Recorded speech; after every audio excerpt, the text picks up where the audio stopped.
Hey, it's Buddy Lee. Welcome to my channel. In this video, we're going to look at what I consider the toughest solo that I've done with Tigra to date, and that is against Abyss Iron Man Infinity War. The reason this fight is so tough is that Iron Man Infinity War steals your power every 10 hits, so it's difficult to get to SP2 and do Tigra's big damage. His specials are kinda tricky to counter as well, in particular his SP1, but if you manage to get to that final 15%, that's where the tough part of the fight starts with his passive power gain. I'll be using White Max pre-fight, and then the rest of the team is 2 Storms and a Black Panther, which together give 15% extra power gain rate.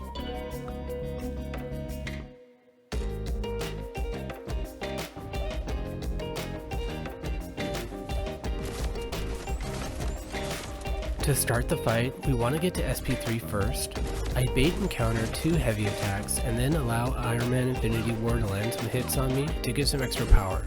And finally, I land 1 more heavy attack, which gets me to SP3 and I launch it.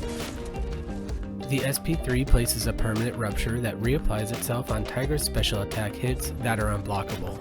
This increases her SP2 damage and it's very nice for these big health pool fights. Most of the time we're going to be trying to get Iron Man Infinity War to SP2 to counter that. This is because it's much easier to counter than SP1, and also the SP1 projectiles don't give Tigra extra power when you miss them, and we need all the power that we can get.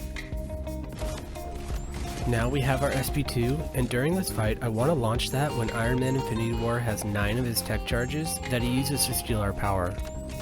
After the SP2, I want to land 1 heavy, which brings Iron Man Infinity War to 8 of his tech charges, and that's when we want to throw the SP1 to refresh Tigra's senses.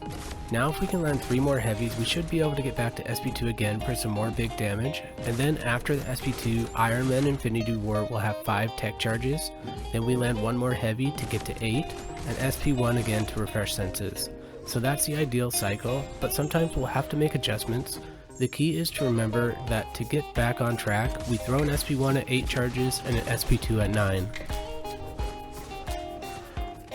Most of the damage we'll be taking in this fight is going to be through block damage. We block to both bait heavies and also prevent Iron Man Infinity War from throwing SP1s so that we can push him to SP2 and counter that.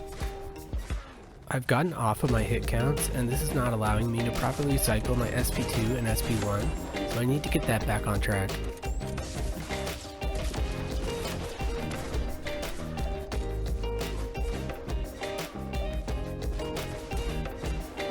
Here he throws SP1 and it's a tighter window to dash in and counter, and sometimes like here the spacing doesn't end up perfect, but we still land the final hit of the heavy.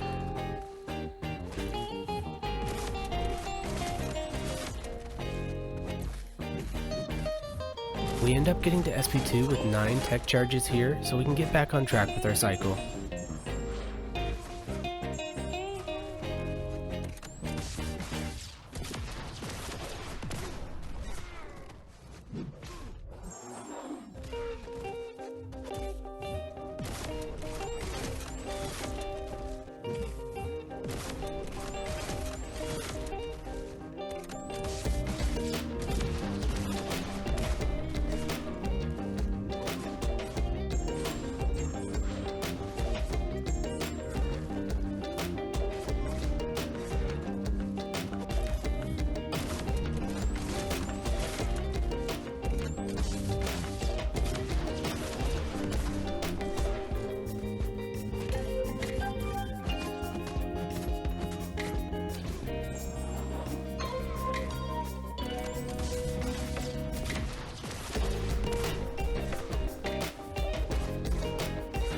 We need to bait 1 more heavy here to go into SP2, but annoyingly he throws double mediums 3 times in a row, and by the time we get there, we lose our primal sense, which gives us our big rupture damage.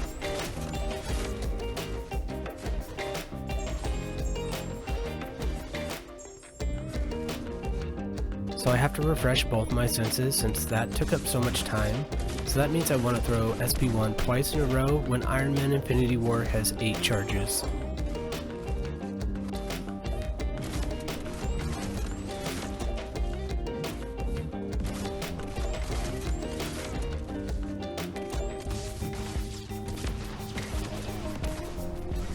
Now we're back on track, and we can go back for the SP2.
We've been doing great on the health race against Iron Man Infinity War, but we end up catching an evade, and he closes that gap by quite a bit.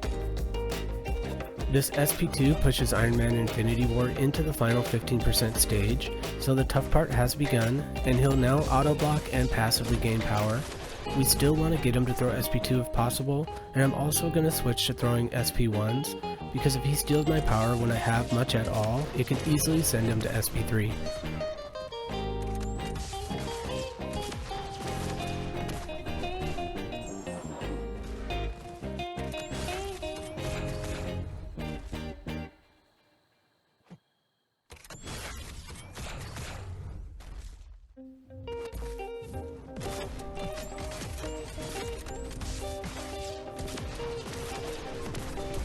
We go for the SP1 counter here and get it, which was great because we need all the damage we can get right now, and I don't want him to get into a cycle of throwing SP1s where Fight Me Coward triggers and we lose Abyss charges.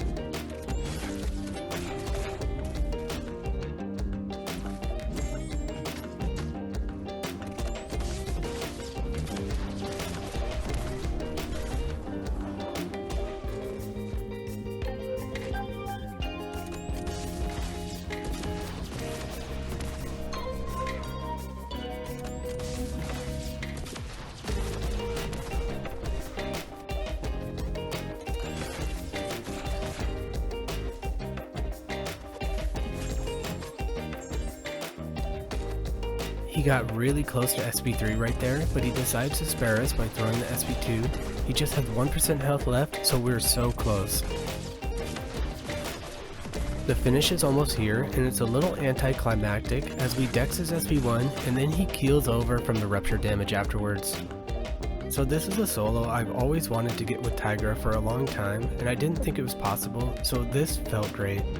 Well, that's going to do it for this video. If you liked it, make sure to give it a thumbs up and subscribe, and I'll see you guys later.